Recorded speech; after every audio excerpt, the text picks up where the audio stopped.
GS 4 paper, essay എല്ലാം equal prelims examination ഹാളിൽ അല്ലെങ്കിൽ മെയിൻസിന് എക്സാമിനേഷൻ ഹാളിൽ ഇംപ്രൂവ്മെന്റ് ആണ് വാട്ട് ദിസ് എക്സാം റിക്വയർസ്.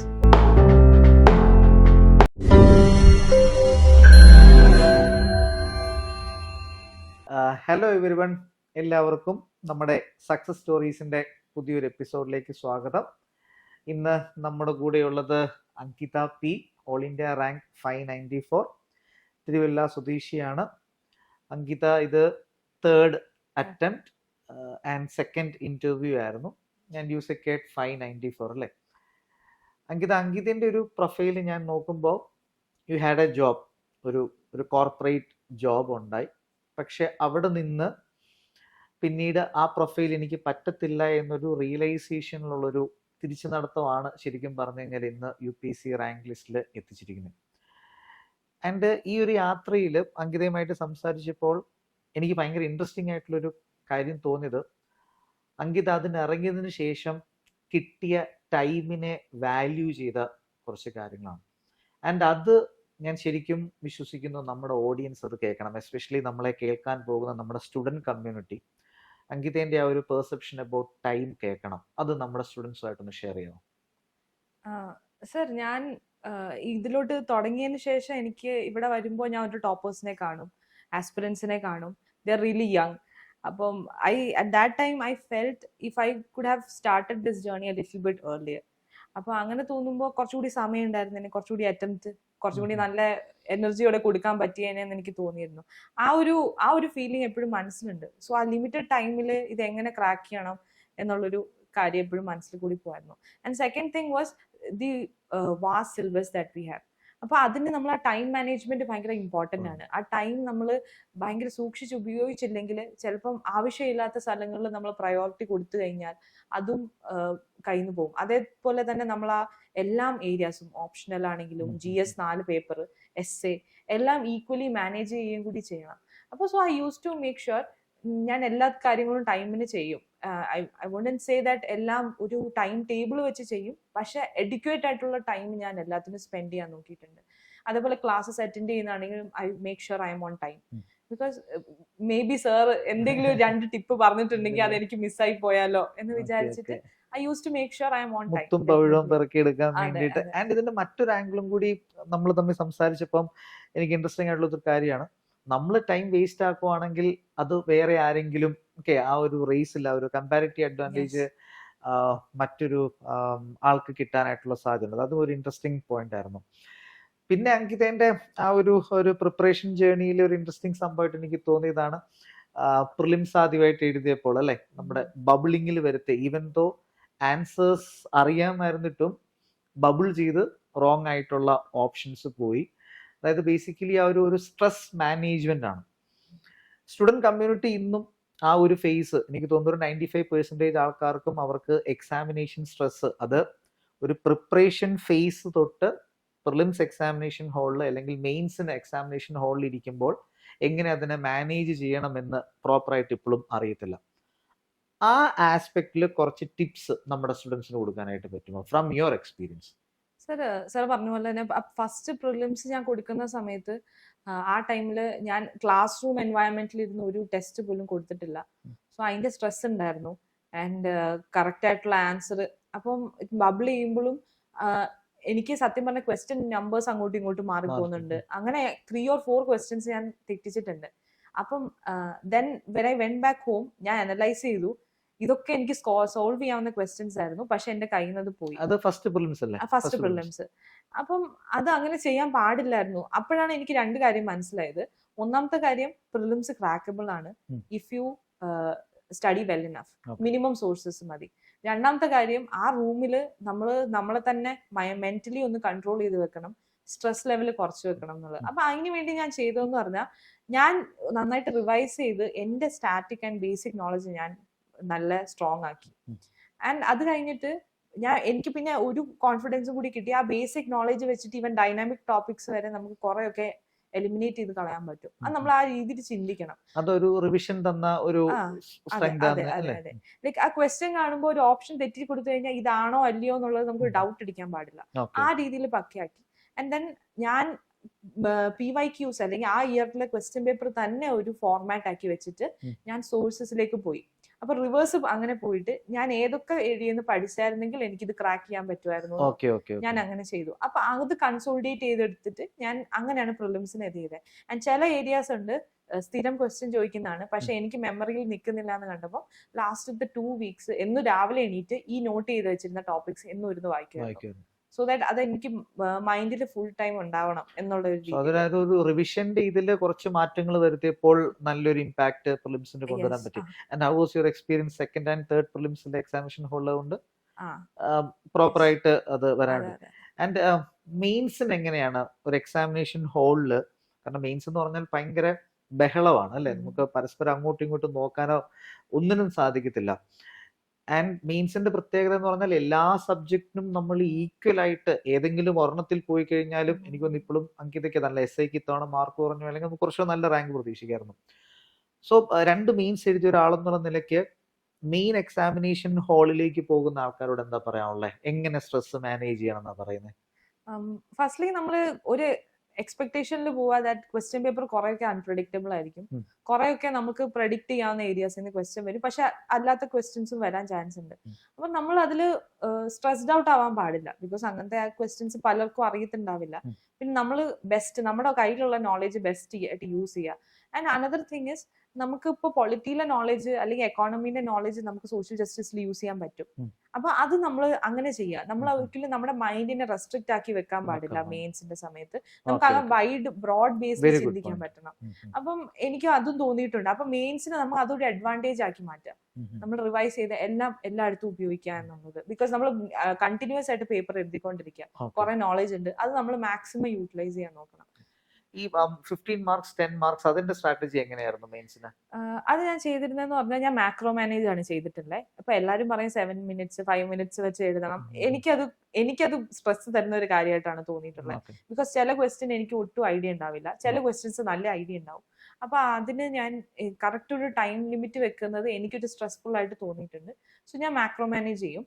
ഞാൻ 15 മാർക്കേഴ്സ് ആണ് ഫസ്റ്റ് എഴുതി ഫസ്റ്റ് അറ്റംപ്റ്റ് അത് കൊടുക്കും. ഓക്കേ, അത് 3 മണിക്കൂറിൽ എത്ര മണിക്കൂർ അതിനു വേണ്ടി? അത് എനിക്കൊന്ന് ഒരു 1 hour 45 minutes ഒക്കെ ഞാൻ 15 മാർക്സ് എന്തായാലും കൊടുക്കും. May be plus or minus 5 പോകും, പക്ഷെ ബാക്കി ടൈം ഞാൻ 10 മാർക്കേഴ്സിന് കൊടുക്കും. അപ്പൊ മെന്റലി ഞാൻ ഇങ്ങനെയാണ് നോക്കുന്നത്. അത് എനിക്ക് തോന്നുന്നു അത്യാവശ്യം നല്ലൊരു സ്ട്രാറ്റജി ആണെന്ന് തോന്നുന്നു. കാരണം അങ്കിതേന്റെ സെക്കൻഡ് ആൻഡ് തേർഡ് അറ്റംപ്റ്റിലും GSന് യു ഹാവ് അബൌവ് 390 മാർക്സ് അല്ലെ, അതൊരു ഡീസന്റ് മാർക്സ് ആണ്. ഐ തിങ്ക് ദാറ്റ് സ്ട്രാറ്റജി നന്നായിട്ട് വന്നിട്ടുണ്ടെന്ന് തോന്നുന്നു. ആൻഡ് ഈ എക്സാമിനേഷൻ പ്രോസസ്സിൽ പ്രിപ്പറേഷൻ പ്രോസസ്സിൽ ഓക്കെ എങ്ങനെയാണ് ഒരു സ്ട്രെസ് മാനേജ്മെന്റ് ഡീൽ ചെയ്തുകൊണ്ടിരുന്നത്? കാരണം ഒരു 11 മാസം കണ്ടിന്യൂസ് ആയിട്ട് വർക്ക് ചെയ്യുക എന്ന് പറയുമ്പോൾ ഒബ്വിയസ്ലി നമ്മൾ വോൺ ഔട്ട് ആവും, സെൽഫ് ഡൗട്ട് ഉണ്ടാവും. ഇതിനെയൊക്കെ മറികടക്കാൻ എന്താ അങ്കിത ചെയ്തത്? ഫസ്റ്റ്ലി ഞാന് എന്തെങ്കിലും ഒട്ടും താങ്ങാൻ പറ്റാത്ത വിഷമോ അല്ലെങ്കിൽ സ്ട്രെസ് ഉണ്ടെങ്കിൽ ഞാനത് ഫ്രണ്ട്സിനെ വിളിക്കും, അല്ലെങ്കിൽ വീട്ടിൽ പറയും. മിക്കവാറും ഫ്രണ്ടിനെ ആയിരിക്കും വിളിക്കുന്നത്. അപ്പം ഇന്ന് കുറച്ചു നേരം പറഞ്ഞു കഴിയുമ്പോൾ ഒരു സമാധാനമാണ്. പിന്നെ ഞാൻ ഡെയിലി ചെയ്തുകൊണ്ടിരുന്നതെന്ന് പറഞ്ഞു കഴിഞ്ഞാൽ ഞാൻ എന്റർടൈൻമെന്റ് അങ്ങനെ കംപ്ലീറ്റ്ലി മാറ്റി വെച്ചിട്ടില്ല. മൂവീസ് കാണുമ്പോൾ ചിലപ്പോൾ 3 hours പോകുന്നതുകൊണ്ട് ഇച്ചിരി ബുദ്ധിമുട്ടാണ്. ബട്ട് അത് ചിലപ്പോൾ വീക്കെൻഡ്സിൽ ഇരിക്കും. പക്ഷെ ഞാൻ സിറ്റ്കോംസ് ഇരുന്ന് കാണും. 20 minutes ഉള്ളൂ. We can have A good laugh. അധികം ഒന്നും ആലോചിക്കേണ്ട ആവശ്യമില്ല. അപ്പൊ ഒരു കോമഡി ആവുമ്പോഴത്തേന് അത് ഞാൻ ഒരു 3 episode വെച്ചിട്ടൊക്കെ രാവിലെ ഉച്ചയ്ക്ക് വൈകിട്ട് അങ്ങനെ കാണും. പിന്നെ ഹോബീസ് ഞാൻ പെർസ്യൂ ചെയ്തിട്ടുണ്ട്.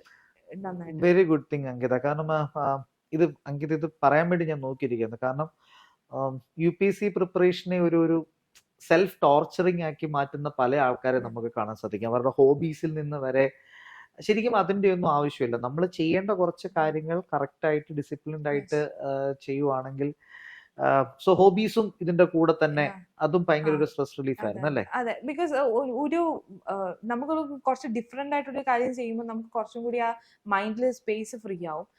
It's also kind of meditation only. നമ്മൾ വേറൊരു കാര്യത്തിൽ ഫോക്കസ് ചെയ്തിട്ട് പിന്നെ നമുക്ക് പഠിത്തത്തിലോട്ട് വരുമ്പോൾ അത്രയും ബോറിംഗ് ആയിട്ട് തോന്നില്ല. അപ്പൊ ഒരു മൈൻഡ് റിഫ്രഷ് ആവാൻ ഭയങ്കര ഹെൽപ്ഫുൾ ആണ്. വേറൊരു അഡ്വാൻറ്റേജ് ഡാഫിനകത്ത് ഹോബീസിൽ വെക്കാൻ എന്തെങ്കിലും ഉണ്ടാവും. അപ്പൊ അതെങ്കിലും ആലോചിച്ച് ഹോബീസ് പെർസ്യൂ ചെയ്യണം എന്ന് ഞാൻ സ്ട്രോങ് ആയിട്ട് റെക്കമെൻഡ് ചെയ്യും. ഓക്കെ, അങ്കിതന്റെ ഒരു പ്രൊഫൈലിൽ കൂടി പോയപ്പോ അക്കാഡമിക്കലി ഒരു സ്കൂളിംഗ് തൊട്ട് തന്നെ അക്കാഡമിക്കലി അത്യാവശ്യം സൗണ്ട് ആയിട്ടുള്ള അക്കാഡമിക് ഡെപ്ത് ഉള്ള ഒരു വ്യക്തി എന്നാണ് എനിക്ക് മനസ്സിലാകുന്നത്. ആൻഡ് ഇത് ഭയങ്കര ഇമ്പോർട്ടൻ്റ് ആണ്. കാരണം നമ്മളെ കേട്ടുകൊണ്ടിരിക്കുന്നത് ചിലപ്പം കോളേജിലും സ്കൂളിലും പഠിക്കുന്ന വിദ്യാർത്ഥികൾ കാണും. സ്കൂളിങ്ങും അല്ലെങ്കിൽ ഗ്രാജുവേഷൻ ടൈമിലും നമ്മൾ ഇടുന്ന എഫേർട്ട് പലപ്പോഴും നമ്മളെ സിവിൽ സർവീസ് പ്രിപ്പറേഷൻ ഒത്തിരി ഹെൽപ്പ് ചെയ്യാറുണ്ട്. എക്സാമ്പിൾസ് വെച്ച് അങ്കിതയ്ക്ക് ഒന്ന് സബ്സ്റ്റാൻഷിയേറ്റ് ചെയ്യാൻ പറ്റും how that helped in your preparation journey? Sir, ഞാൻ സ്റ്റുഡിയസ് ആയിരുന്നു, മാർക്സ് ഒക്കെ കിട്ടുമായിരുന്നു, എങ്കിലും ഞാൻ അങ്ങനെ ബുക്കിഷ് ആയിരുന്നില്ല. But at the same time എനിക്ക് കിട്ടുന്ന നോളജ് ഞാൻ കുറെയൊക്കെ ഇന്റർണലൈസ് ചെയ്യുമായിരുന്നു. So I would make that as an idea of my own. അപ്പൊ അതൊക്കെ ഒത്തിരി ഹെൽപ്പ് ചെയ്തിട്ടുണ്ട്. പിന്നെ റീഡിങ് ഹാബിറ്റ് ഉണ്ടായിരുന്നു. സ്കൂളിൽ വെച്ച് എസ്പെഷ്യലി ഞാൻ നന്നായിട്ട് വായിക്കുമായിരുന്നു. And fiction was my favourite genre. അപ്പം ഞാൻ അതിൽ നോക്കുമ്പോൾ ഞാൻ അത് മൈൻഡ് ഇച്ചിരി ബ്രോഡ് ആക്കാൻ, ലാംഗ്വേജ് ബിൽഡ് ചെയ്യാൻ വേണ്ടിയിട്ട്, വൊക്കാബുലറി ഇംപ്രൂവ് ചെയ്യാൻ വേണ്ടിയിട്ട് ഹെൽപ്പ് ചെയ്തിട്ടുണ്ട്. ആൻഡ് ഇവൻ എസ് എഴുതുമ്പോൾ എനിക്കൊരു ഫ്ലോ കിട്ടാറുണ്ട്. അപ്പം ഈവൻ ദോ ഭയങ്കര ക്വാളിറ്റി എന്നൊന്നും ഞാൻ പറയില്ല, പക്ഷെ എന്റെ എസ് എ വായിക്കുമ്പോൾ ഒരു ഫ്ലോ വരാറുണ്ടെന്ന് ടീച്ചേഴ്സ് പറഞ്ഞിട്ടുണ്ട്. സോ അതെനിക്ക് ചിലപ്പോൾ തോന്നിയിട്ടുള്ളത് ഇതുകൊണ്ടായിരിക്കാം എന്നെനിക്ക് ഫീൽ ചെയ്തിട്ടുണ്ട്. ആ റീഡിങ് കേപ്പബിലിറ്റി ഒക്കെ ശരിക്കും നമ്മളെ ഭയങ്കരമായിട്ട് ഹെൽപ്പ് ചെയ്യും, റൈറ്റിംഗ് ഒക്കെ ആണെങ്കിലും. സോ അങ്കിതിനെ കേട്ടോണ്ടിരിക്കുന്ന ആൾക്കാരുണ്ടെങ്കിൽ, നിങ്ങൾ ഒരു കോളേജ് സ്റ്റുഡന്റ് ടൈമിൽ നിൽക്കുന്ന ആൾക്കാരാണെങ്കിലും ആ ഒരു അക്കാഡമിക്കലി നിങ്ങൾ സ്വയം കുറച്ചും കൂടി ഒന്ന് പുഷ് ചെയ്യുക. വലിയ വലിയ സ്വപ്നങ്ങൾക്ക് പിന്നീടാണെങ്കിലും നമുക്കത് ഒത്തിരി ഹെൽപ്ഫുൾ ആയിട്ട് മാറും. ഈ റീഡിങ് ഹാബിറ്റ് ഉള്ളത് എനിക്ക് പിന്നെ ഹെൽപ്ഫുൾ ആയിട്ട് തോന്നിയത് ഈ ഇതിന്റെ പ്രിപ്പറേഷൻ തുടങ്ങിയപ്പം നമ്മൾ പ്രൊആക്റ്റീവ് ആയിട്ട് കുറച്ച് വായിക്കാനുള്ളതുണ്ട്. അതേപോലെ കൺസിസ്റ്റന്റ് ആയിട്ട് ന്യൂസ് പേപ്പർ വായിക്കണം. അപ്പം അത് വായിക്കുന്നതിൽ എനിക്ക് പെട്ടെന്ന് ഒരു വലിയ ബുദ്ധിമുട്ടായിട്ടോ ഒരു ടാസ്ക് ആയിട്ടൊന്നും തോന്നിയിരുന്നില്ല. അപ്പൊ അത് പല ആൾക്കാർക്കും നേരെ തിരിച്ചാണ് അല്ലെ. ഒരു UPSC പ്രിപ്പറേഷനിലേക്ക് വന്നു കഴിയുമ്പോൾ കുറെ കാര്യങ്ങൾ വായിക്കണം, കുറെ കാര്യങ്ങൾ പഠിക്കണം. യെസ്, അത് ശരിക്കും പറഞ്ഞാൽ ഒത്തിരി നല്ലതാണ് നമ്മുടെ ഒരു സ്കൂളിലെ ഒരു ഇതെന്ന് പറഞ്ഞു. പിന്നെ Ankitha, you are so consistent in your effort. Okay, and അങ്കിതേന്റെ ഒരു സെൽഫ് അനാലിസിസ് മോഡൽ, ലൈക്ക് ആ റിവേഴ്സ് എഞ്ചിനീയറിംഗ് ആസ്പെക്ട് എനിക്ക് ഭയങ്കര ഇൻട്രസ്റ്റിംഗ് ആയിട്ട് തോന്നി. അതും കൂടി നമ്മുടെ ആസ്പിറൻസിന് വേണ്ടി ഒന്ന് ഷെയർ ചെയ്യണം. കൺസിസ്റ്റന്റ് ആയിരുന്നു ബിക്കോസ് ഐ ന്യൂ ദാറ്റ് ഈ ഒരു കോൺസ്റ്റന്റ് ഇംപ്രൂവ്മെന്റ് ആണ് വാട്ട് ദിസ് എക്സാം റിക്വയേഴ്സ് ഓരോ സ്റ്റേജിലും. അപ്പം ഞാൻ ഫസ്റ്റ് പ്രിലിംസ് ക്ലിയർ ആയില്ല. അതിന് വേണ്ടിയിട്ട് എന്തൊക്കെ ചെയ്യണോ, ഞാൻ ക്വസ്റ്റ്യൻ പേപ്പർ എപ്പോഴും ഫ്രണ്ടിൽ വെക്കുമായിരുന്നു. അത് കൈൻഡ് ഓഫ് റിഗ്രറ്റ് പോലെയും കൂടി ആയിരുന്നു. എനിക്ക് ക്ലിയർ ആവാമെന്നായിരുന്നു, പക്ഷെ പറ്റിയില്ല. അപ്പൊ ഈ ക്വസ്റ്റ്യൻ പേപ്പർ ഞാൻ ഇടയ്ക്കിടയ്ക്ക് എടുത്ത് നോക്കുമായിരുന്നു. അപ്പൊ അത് വെച്ചിട്ടാണ് ഞാൻ അത് വർക്ക് ചെയ്യുന്നത്. സെക്കൻഡ് അറ്റംപ്റ്റിൽ ഫസ്റ്റ് തവണ പ്രിലിംസ് ക്ലിയർ ആവുന്നത്. ആൻഡ് ദെൻ നെക്സ്റ്റ് മെയിൻസ് വന്നു. മെയിൻസ് ആദ്യം തൊട്ടേ ഫ്രം ദ സ്ക്രാച്ച് എനിക്ക് തുടങ്ങേണ്ടി വന്നെങ്കിലും, പക്ഷെ മെയിൻസ് പിന്നെ ക്ലിയർ ആയി, ഇന്റർവ്യൂ വരെ എത്തി. ദെൻ ഇന്റർവ്യൂ ക്ലിയർ ആവാത്തപ്പോഴും പിന്നെ ഞാൻ അടുത്ത മെയിൻസിൽ എന്തൊക്കെ ചേഞ്ച് വരുത്താമെന്ന് കൊണ്ടുവന്നു. അപ്പം അവിടെ വെച്ച് അവിടെയാണ് കുറച്ചും കൂടി ഒരു സ്ട്രാറ്റജി വൈസ് ഇൻഫർമേഷൻ എനിക്ക് തോന്നുന്നു ഇവർക്ക് വേണ്ടത്. ലൈക്ക് സെൽഫ് ഇവാലുവേഷൻ എങ്ങനെ നടത്തി എന്നുള്ള ആസ്പെക്ടിൽ കുറച്ച് ഇൻപുട്സ് തരാൻ പറ്റും. സെൽഫ് ഇവാലുവേഷൻ എന്ന് പറയുമ്പോൾ ഫസ്റ്റ് ഇപ്പൊ പ്രിലിംസ് എടുക്കുകയാണെങ്കിൽ തന്നെ ഞാൻ ഡിഫറെന്റ് കളർ പെൻ വെച്ചിട്ട് ഞാൻ ഓരോ റൗണ്ടിൽ ചെയ്യുന്ന ക്വസ്റ്റ്യൻസ് നോക്കും. ഓരോ റൗണ്ടിൽ എത്ര ക്വസ്റ്റ്യൻസ് ചെയ്തു, അതിൽ എത്ര അക്യൂറസി ഉണ്ട്. അപ്പം ഇത് വെച്ചിട്ടാണ് ഞാൻ കണ്ടുപിടിച്ചത്. ഞാൻ 75 ക്വസ്റ്റ്യൻസ് വരെ ചെയ്യുമ്പോഴാണ് എനിക്ക് ഏകദേശം ഹൈ അക്യൂറസിയിൽ ചെയ്യാൻ പറ്റുന്നത്. പിന്നെ ചിലപ്പോൾ ഞാൻ നെഗറ്റീവ്സിലോട്ടായിരിക്കും പോകുന്നത്. So I always restricted myself to 75 questions. അപ്പം ഇതാണ് ആ ഒരു self evaluation. Then I also evaluated, അതെനിക്ക് ക്വസ്റ്റ്യൻസ് തെറ്റുന്നത് is due to conceptual lack of conceptual clarity or if it's due to negligence. അപ്പൊ നെഗ്ലിജൻസ് ഒക്കെ ആണെങ്കിൽ അതിനെ ഒത്തിരി മിനിമൈസ് ചെയ്തിട്ടുണ്ട്. കൺസെപ്ച്വൽ ക്ലാരിറ്റി ആണെങ്കിൽ ഞാൻ റിവൈസ് ചെയ്യും. ഒട്ടും അറിയാത്തതാണെങ്കിൽ okay it's a new knowledge, അത് വായിക്കും, അത് വിടും, അങ്ങനെയുള്ളൂ. So that help me a lot in prelims. Then self evaluation mains എന്ന് പറയുമ്പോൾ എനിക്ക് മാർക്ക് ഞാൻ മാർക്സ് കമ്പയർ ചെയ്ത് നോക്കുമ്പോൾ ആവറേജ് ആൾക്കാർക്ക് എവിടം വരെ സ്കോർ ചെയ്യാൻ പറ്റും, എനിക്ക് എന്തുകൊണ്ട് അവിടെ സ്കോർ ചെയ്യാൻ പറ്റിയില്ല എന്നുള്ള കാര്യങ്ങൾ. അപ്പൊ അങ്ങനെ മനസ്സിലായി കുറെ എക്സാമ്പിൾസ് എഴുതണമായിരുന്നു. ഇപ്പം GS2 115, 120 ഒക്കെ പോയപ്പോൾ എനിക്ക് 101 ഉണ്ടായിരുന്നുള്ളൂ. So it's not a bad marks, പക്ഷെ അവിടെ അത്രയും സ്കോപ്പ് ഉണ്ടായിരുന്നു. Then I work for it. ഇപ്രാവശ്യം 116 എനിക്ക് സ്കോർ ഉണ്ടായിരുന്നു. ആ ഒരു ഇംപ്രൂവ്മെന്റ് വന്നു. സോ അങ്ങനെ ടാർഗറ്റഡ് ആയിട്ടാണ് ഞാൻ ഈ സെക്കൻഡ് മെയിൻസിൽ പോകുന്നത്. ഞാൻ ഇവിടെ എന്ത് ചെയ്താൽ എന്ത് ഇംപ്രൂവ്മെന്റ് വരും എന്നുള്ള രീതിയിൽ. അപ്പം നമുക്ക് if there is something to look forward to, അതുപോലെയാണ് നമ്മൾ നമ്മുടെ എയിമിനെ വെക്കേണ്ടത്. ഓരോ എക്സാമിലും ഓരോ ടെസ്റ്റിനും അങ്ങനെ തന്നെ വെക്കണം. അപ്പോഴാണ് നമ്മൾ കുറച്ച് സ്ട്രെസ് റിലീഫും ആണ്. അപ്പൊ നമ്മൾ എയിംലെസ് ആയിട്ട് പോയില്ല. എക്സാക്ട്ലി. അതായത് 3-4 മെയിൻസ് എഴുതിയാലും പലപ്പോഴും ആൾക്കാർ ഒരു ബ്ലൈൻഡ് സ്പോട്ടിലാണെന്ന് എനിക്ക് തോന്നിയിട്ടുണ്ട്. സോ ആ ഒരു self evaluation importance, that was enlightening Ankitha. And finally അങ്കിതയ്ക്ക് ശരിക്കും നല്ലൊരു ഇൻഫോർമേഷൻസ് ഒക്കെ ഒരു ഷെയർ ചെയ്യാൻ പറ്റുന്ന ഒരു ഏരിയ ആണ് നിങ്ങളുടെ ഒരു പിയർ ഗ്രൂപ്പിന്റെ ഒരു പ്രത്യേകത. കാരണം ഇപ്പൊ ഞാൻ അങ്കിതയെ മനസ്സിലാക്കുന്ന അങ്കിത ഒറ്റയ്ക്കല്ല, കൂടെയുള്ള നിങ്ങൾ ആ ഒരു ഗ്രൂപ്പ് എന്ന് പറഞ്ഞ ഒരു ഇതിലാണ് ഞാൻ നിങ്ങളെ എല്ലാവരെയും മനസ്സിലാക്കുന്നത്. ആൻഡ് അത് കാണുമ്പോൾ തന്നെ നമുക്ക് ശരിക്കും പറഞ്ഞാൽ വി ആർ സോ ഹാപ്പി. ഒരു എഡ്യൂക്കേറ്റർ സൈഡിൽ നിന്ന് പറയുകയാണെങ്കിൽ വി ആർ സോ ഹാപ്പി. കാരണം നമ്മളൊരു UPSC കമ്മ്യൂണിറ്റിയിലേക്ക് വരുവാണെങ്കിൽ അങ്ങനത്തെ നല്ലൊരു പിയർ ഗ്രൂപ്പിന്റെ പ്രസൻസ് വളരെ കുറവാണ്. ഓക്കെ, ലൈക്ക് ഒരു പിയർ ഗ്രൂപ്പ് ആയിട്ട് വന്നിട്ട് ഡൈവേർട്ടഡ് ആയി പോകാനായിട്ടുള്ള സാധ്യതകളാണ് കൂടുതലുള്ളത്. പക്ഷെ ഒരു പിയർ ഗ്രൂപ്പ് എത്രത്തോളം എഫക്റ്റീവ് ആണെന്നുള്ളതാണ്. നിങ്ങളുടെ ഗ്രൂപ്പിൽ നിന്ന് 3 പേര് തന്നെ ഇത്തവണ അല്ലേ, അപ്പം അതിന്റെ ഒരു എഫക്റ്റീവ്നെസ് ഒന്ന് ഷെയർ ചെയ്യാൻ പറ്റുമോ? How it actually helped your preparation? Sir, peer group ഞാൻ ഒരു സെക്കൻഡ് അറ്റംപ്റ്റ് വരെ ഞാൻ വീട്ടിലിരുന്ന് അങ്ങനെ പ്രിപ്പയർ ചെയ്യുന്ന ഒരാളായിരുന്നു. സോ സെക്കൻഡ് അറ്റംപ്റ്റ് കഴിഞ്ഞ് ഞാൻ ഇവിടെ വരുന്നത് നേരെ മെയിൻസ് ആസ്പിറൻസിന്റെ കൂടെയാണ്. അപ്പൊ അതിന്റെ മുമ്പ് PCM ആൾക്കാർ അല്ലെങ്കിൽ പ്രിലിംസ് പ്രിപ്പയർ ചെയ്യുന്ന ആൾക്കാരെ ഞാൻ അങ്ങനെ കണ്ടിട്ടില്ല. So I was very lucky in that aspect. അപ്പം എനിക്ക് അങ്ങനെ സീരിയസ് ആസ്പിറൻസിനെയാണ് കിട്ടിയത്. ഇതിനു മുമ്പ് മെയിൻസ് എഴുതിയ ആള്, ഇവൻ എന്റെ റൂംമേറ്റ് ഓൾറെഡി മെയിൻസ് എഴുതിയ ആളായിരുന്നു. അപ്പം അത് എനിക്ക് ഭയങ്കര ഹെൽപ്ഫുൾ ആയിരുന്നു. ബിക്കോസ് എനിക്ക് അറിയാത്ത ഏതെങ്കിലും ആസ്പെക്ട്സ് ഉണ്ടെങ്കിൽ അത് പറഞ്ഞു തരാനും, അല്ലെങ്കിൽ സീരിയസ് ആയിട്ടുള്ള ആൾക്കാരെ കാണുമ്പോൾ നമുക്കതൊരു പിയർ പ്രഷർ പോലെ കൂടിയാ നമുക്ക് ടു ഇംപ്രൂവ് അവർ എഫേർട്ട് ഇട്ട് പോകും.